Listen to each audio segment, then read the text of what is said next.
Saudara-saudara, dalam kesempatan yang indah ini kembali bertemu dengan saya, Pendeta Edwin Sianipar, dan kita akan membahas apa yang tertulis dalam kitab Mazmur pasal yang ke-20 ayat yang pertama hingga yang ke-10. Dan sebelumnya kita bersatu di dalam doa. Bapa di dalam surga, Bapa yang maha baik, saat yang indah ini kami akan mendengarkan firman-Mu. Biarlah kiranya firman yang berkuasa menguasai segenap kehidupan kami melalui kuasa Roh Kudus di dalam Kristus Yesus. Amin. Mazmur pasal 20 ayat yang pertama hingga yang ke-10 di minggu kedua setelah Trinitatis ini akan saya bacakan perihal doa mohon kemenangan bagi Raja untuk pemimpin biduan Mazmur Daud. Kiranya Tuhan menjawab engkau pada waktu kesesakan. Kiranya nama Allah Yakub membentengi engkau. Kiranya dikirimkannya bantuan kepadamu dari tempat kudus dan disokongnya engkau dari Sion. Kiranya diingatnya segala korban persembahanmu dan disukainya korban bakaranmu. Kiranya diberikannya kepadamu apa yang kau kehendaki dan dijadikannya berhasil apa yang kau rancangkan. Kami mau bersorak-sorai tentang kemenanganmu dan mengangkat panji-panji demi nama Allah kita. Kiranya Tuhan memenuhi segala permintaanmu. Sekarang aku tahu bahwa Tuhan memberi kemenangan kepada orang yang diurapinya dan menjawabnya dari sorganya yang kudus dengan kemenangan yang gilang gemilang oleh tangan kanannya. Orang ini memegahkan kereta dan orang itu memegahkan kuda, tetapi kita bermegah dalam nama Tuhan Allah kita. Mereka rebah dan jatuh, tetapi kita bangun berdiri dan tetap tegak. Ya Tuhan, berikanlah kemenangan kepada Raja. Jawablah kiranya kami pada waktu kami berseru. Shalom untuk kita semua. Bapak, Ibu, dan saudara-saudara yang dikasihi oleh Tuhan kita Yesus Kristus. Mazmur ini, sebagaimana saya katakan, diberi judul Mazmur doa mohon kemenangan bagi Raja.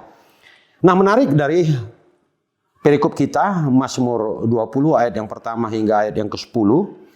Kita coba perhatikan secara seksama.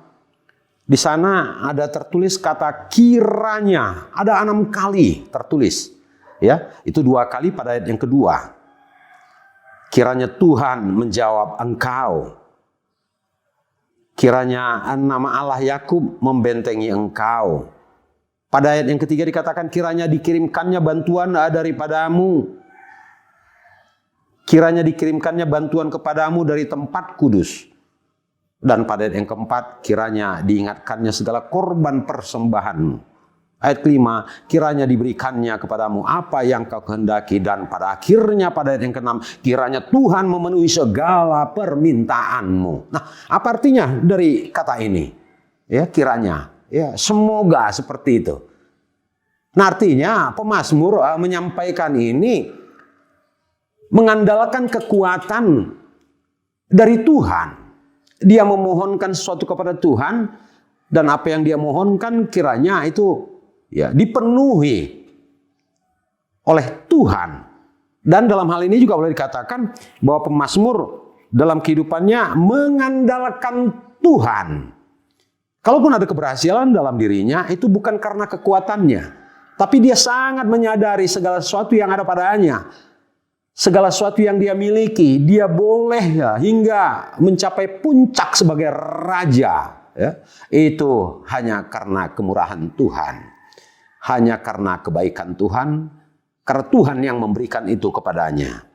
Nah, saudara-saudara yang dikasihi oleh Tuhan kita Yesus Kristus, dalam hal ini kita boleh melihat setidaknya ada 2 hal ya, melalui keseluruhan ayat dalam perikop ini, ayat yang ke-6 hingga ayat yang ke-9 ini merupakan gambaran sukacita. Kalau kita terus telusuri, ini sukacita yang dimiliki oleh umat.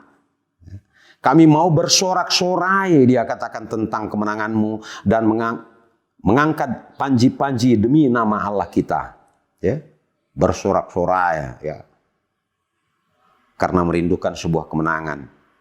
Dan memang ini yang terjadi dalam kehidupan manusia.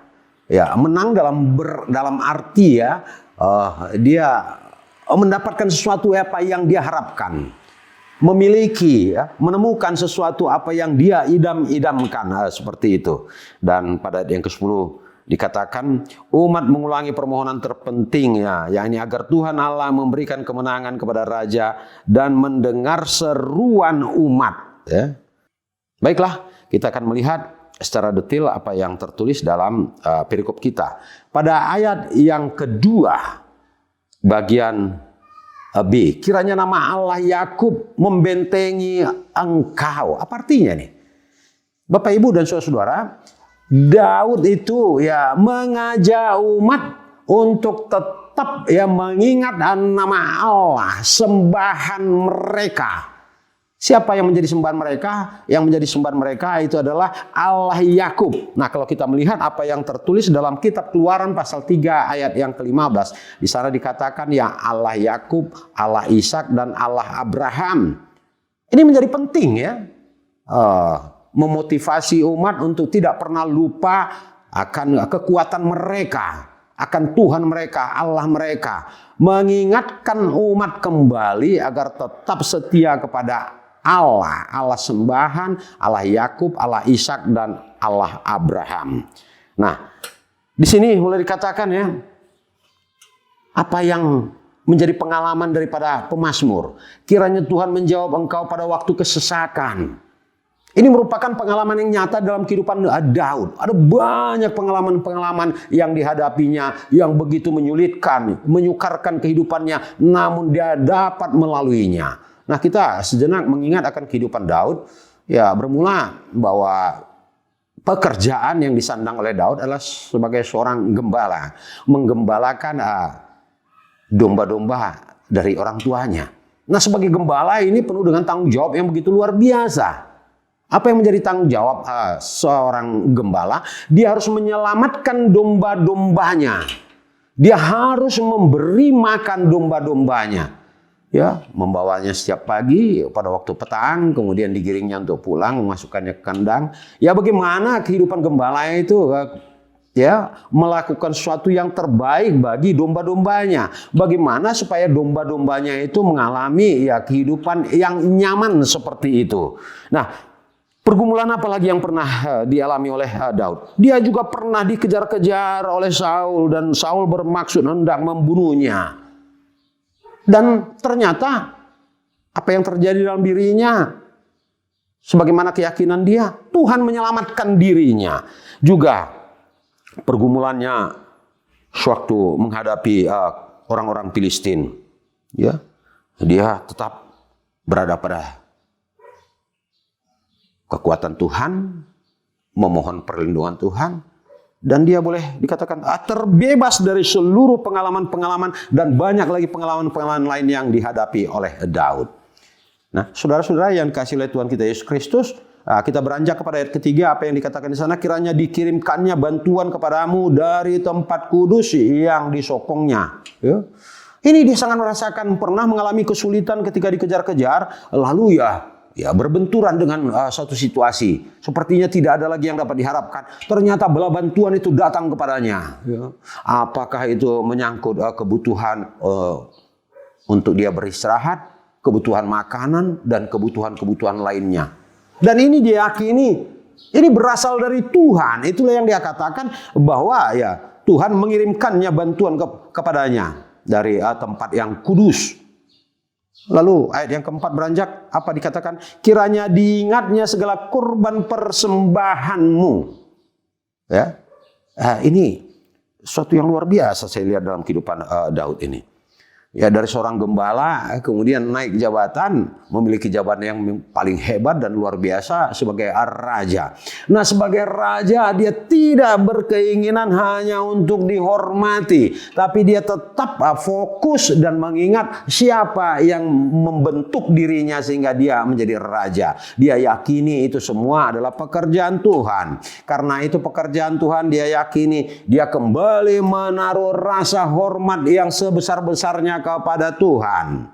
Nah, kita kaitkan sejenak dengan tema kita, bermegah dalam Tuhan. Apa artinya kata bermegah?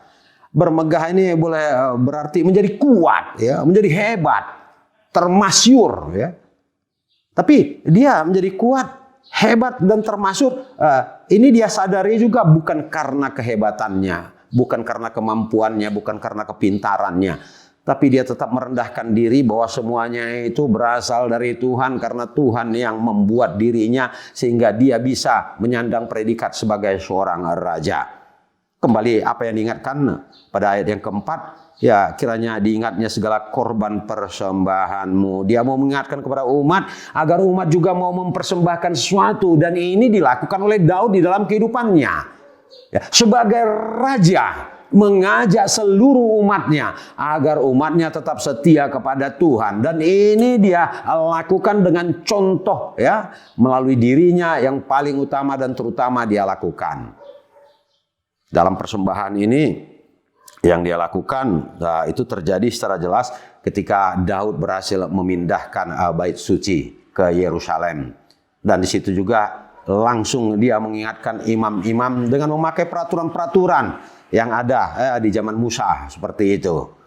Ya, sebagai seorang pemimpin handalan yang boleh dikatakan sebagai panutan, melakukan lebih dahulu dan itu kemudian menyerahkan kepada semua umat. Persembahan korban kerap dia berikan kepada Tuhan, ya, sebagai ungkapan syukurnya, membesarkan, ya, memuliakan nama Tuhan.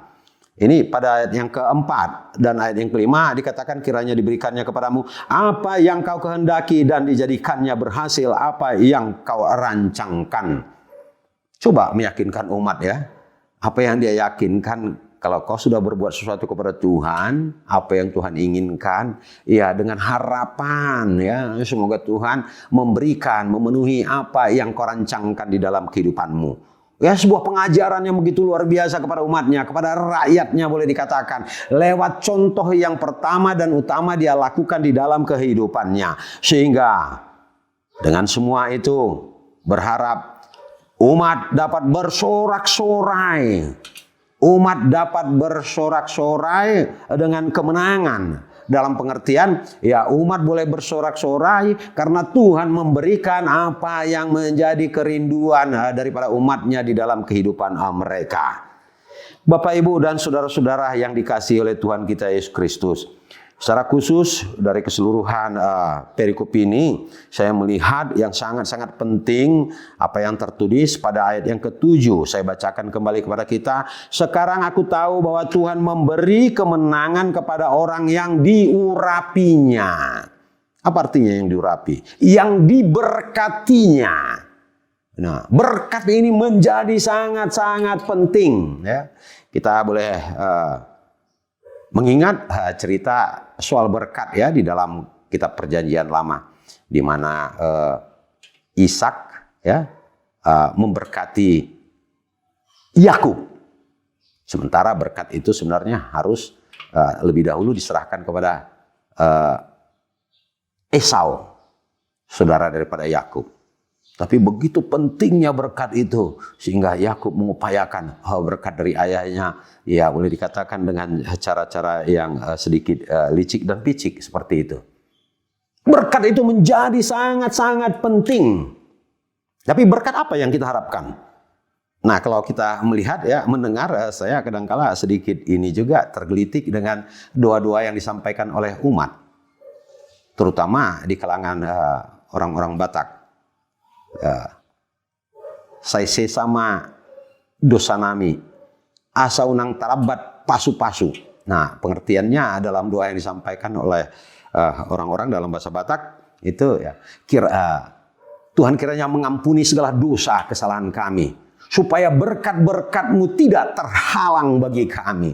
Nah, berkat yang dimaksud di sini apa? Terutama ini menyangkut materi, kesenangan. Sementara kalau kita dalami apa yang tertulis pada ayat yang ke-7 ini, sekarang aku tahu bahwa Tuhan memberi kemenangan kepada orang yang diurapinya, yang diberkatinya. Berkat itu ya menyangkut sesuatu, ya bukan tentang harta ya, bukan ya. Tapi berkat itu ya bagaimana penyertaan Tuhan di dalam kehidupan mereka.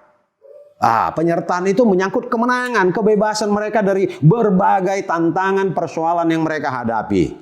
Nah, ini dia. Kepada orang yang diurapinya dan menjawab dari surganya yang kudus dengan kemenangan yang gilang gemilang oleh tangan kanannya. Nah, sebab begitu kita boleh belajar ya secara mendalam dalam hal ini ya. Lewat doa mohon kemenangan bagi raja, sebagaimana menjadi tema daripada Mazmur ini yang dituliskan oleh Lembaga Alkitab Indonesia. Kita boleh memikirkan berkat-berkat itu tidak hanya menyangkut harta, kekayaan, jabatan dan sebagainya, tapi bagaimana kita bisa memohon kepada Tuhan, Tuhan memberkati kita sehingga kita beroleh penyertaan Tuhan, Tuhan memelihara akan kehidupan kita. Nah, berkat ini ya boleh dikatakan juga ya harus terus menerus ya kita pohonkan kepada Tuhan. Harus menerus kita mintakan kepada Tuhan. Ya. Kita juga harus mengharapkan berkat itu senantiasa, berkat yang segar datang dan terjadi di dalam kehidupan kita. Kalau kita memohon kepada Tuhan berkat ya merupakan penyertaan Tuhan dan ini harus kita miliki, kita pohonkan kepada Tuhan setiap saat di dalam kehidupan ini. Bab ya boleh dikatakan tidak ada orang yang mengetahui apa yang akan terjadi dalam kehidupannya. Ya, apakah dia sedang tidur, apakah sedang melakukan pekerjaan, atau berbagai kegiatan-kegiatan lainnya. Tidak ada orang yang mengetahui apa yang akan terjadi di dalam kehidupannya. Oleh sebab itu bagaimana penyertaan Tuhan? Inilah yang kita mohonkan kepada Tuhan. Tuhan memberkati perjalanan daripada kehidupan kita.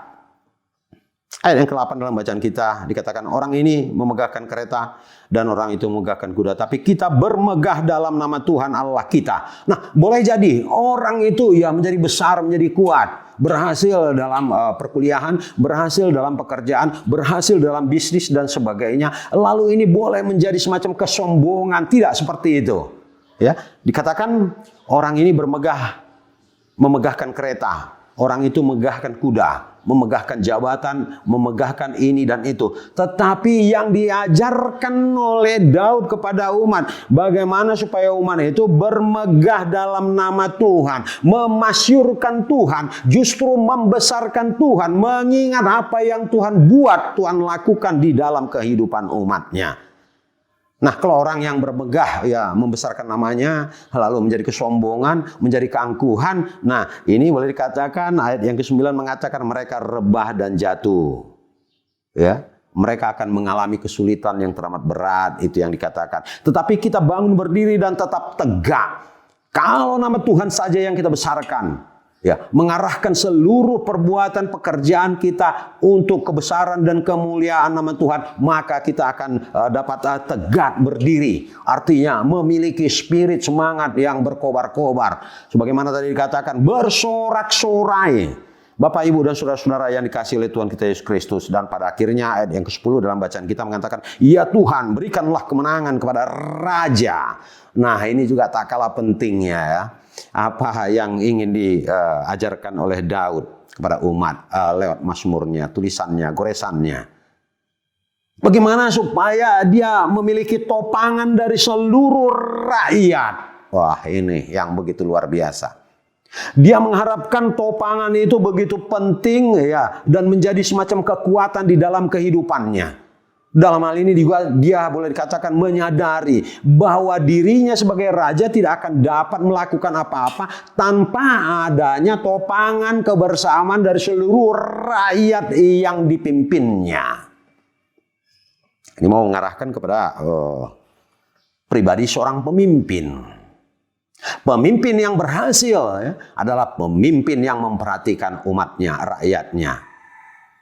Pemimpin yang baik yang mengutamakan kesejahteraan daripada umatnya, orang-orang yang dipimpinnya. Dan sebaliknya, Orang-orang yang dipimpinnya, umatnya juga harus memberikan topangan. Topangan yang pertama dan utama dimintakan, dipohonkan oleh Daud adalah doa. Itu dia. Yang diharapkan oleh Daud itu adalah doa. Ya Tuhan, berikanlah kemenangan kepada raja. Jawablah kiranya pada waktu kami berseru. Waktu kami berseru. Ketika umat menyampaikan itu kepada Tuhan. Tuhan, Engkau peliharalah kehidupan raja kami. Engkau memelihara Daud sebagai topangan kami, sebagai pemimpin kami. Dan kalau kita sejajarkan dengan keberadaan kita di jemaat. Pertanyaan saya, seberapa seringkah kita sebagai umat mendoakan pemimpin kita di tengah-tengah kita bergereja, bersekutu bersama-sama dengan umat Tuhan? Seberapa seringkah kita mendoakan hambanya, hamba Tuhan? Seberapa seringkah kita mendoakan pendeta kita di gereja dalam persekutuan kita masing-masing? Nah, kalau ini kita lakukan, kita juga berharap bahwa apa yang kita sampaikan kepada Tuhan ini juga boleh merupakan semacam permohonan kepada Tuhan yang memperingatkan pimpinan kita agar dia juga melaksanakan tugas dan kewajibannya seturut dengan kehendak Tuhan. Ini juga boleh dikatakan merupakan arahan, bimbingan yang kita minta kepada Tuhan agar pemimpin kita, sebagai pendeta, sebagai pelayan ini melakukan apa yang Tuhan kehendaki di tengah-tengah kehidupan pelayanannya. Nah, soal itu kembali kalau umat mendoakan pemimpinnya, mendoakan pendetanya, yang harus dilakukan oleh sang pemimpin, yang harus dilakukan oleh pendeta dalam kegiatan pelayanannya, memperhatikan seluruh keberadaan umatnya, tidak terutama dan utama melihat kepada dirinya, tapi bagaimana supaya seluruh umat itu boleh mendapatkan kehidupan yang sejahtera, memperhatikan akan kerohanian mereka, memperhatikan akan kehidupan keseharian mereka. Nah, ini sangat-sangat menarik permohonan lewat doa yang disampaikan, yang diajarkan oleh Daud. Ya Tuhan, berikanlah kemenangan kepada raja. Ya, hormatilah raja, perhatikanlah akan kehidupannya. Dan kami berharap agar raja pemimpin kami juga benar-benar memperhatikan akan kehidupan kami. Ini yang diajarkan kepada umat. Agar umat itu menaruh hubungan yang erat, yang baik gitu kepada pemimpinnya. Nah, sebagai koreksi, bagaimana dengan kepemimpinan yang terjadi di gereja kita masing-masing? Kalaupun kita melihat adanya kekurangan dari pada pemimpin kita, apa yang harus kita lakukan dengan hal ini? Perikop ini mau mengajarkan, sampaikan kepada Tuhan. Juga dengan memberikan masukan-masukan yang terbaik kepadanya. Agar dia mengingat tanggung jawab yang dia emban dalam melaksanakan tugas kepemimpinannya. Yang paling utama dan terutama saya katakan, pemimpin yang baik, pemimpin yang memperhatikan kesejahteraan daripada orang-orang yang dipimpinnya. Bermegah dalam Tuhan. Bermegah bukan untuk diri pribadi, tapi hanya untuk membesarkan dan memuliakan nama Tuhan. Ketika ini kita lakukan di dalam kehidupan kita, yakin dan percaya sebesar apapun kesulitan yang Bapak Ibu hadapi, yakin dan percaya Tuhan akan menopang kita, Tuhan akan membimbing kita, Tuhan akan memberkati kehidupan kita, terutama dalam situasi yang sangat-sangat sulit, situasi pandemi COVID-19 ini.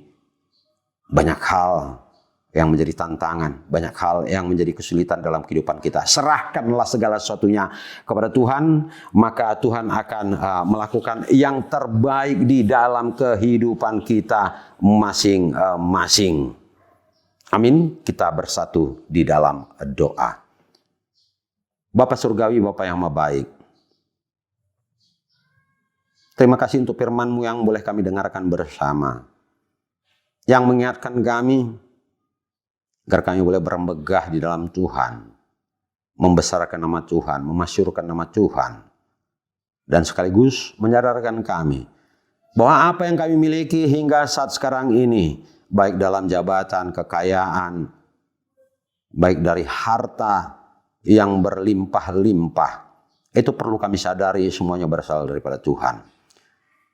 Ketika kami memiliki sesuatu yang boleh membuat kami bersorak-sorai, ingatkan kami agar kami juga boleh mempersembahkan sesuatu kepada Tuhan. Mengingat akan kebaikan Tuhan. Dan apa yang kami persembahkan semuanya itu hanya untuk kepujian dan kemuliaan nama Tuhan. Bapa Surgawi, Bapa yang Maha Baik, kiranya Engkau mendengar seruan doa kami di saat-saat situasi yang sulit yang kami jalani hingga saat ini. Agar berkat-berkat Tuhan boleh mengalir, terutama pemeliharaan di dalam kehidupan kami masing-masing. Dalam Kristus Yesus kami berdoa. Amin. Bapak, Ibu, dan saudara-saudara, terima kasih kepada kita yang telah mendengarkan uraian daripada firman Tuhan, apa yang tertulis dalam kitab Mazmur pasal 20 ayat yang pertama hingga yang ke-10. Dan terima kasih kepada kita yang telah like, men-share, dan men-subscribe YouTube ini, sehingga YouTube berikut boleh semakin berkembang. Tuhan memberkati kita. Amin.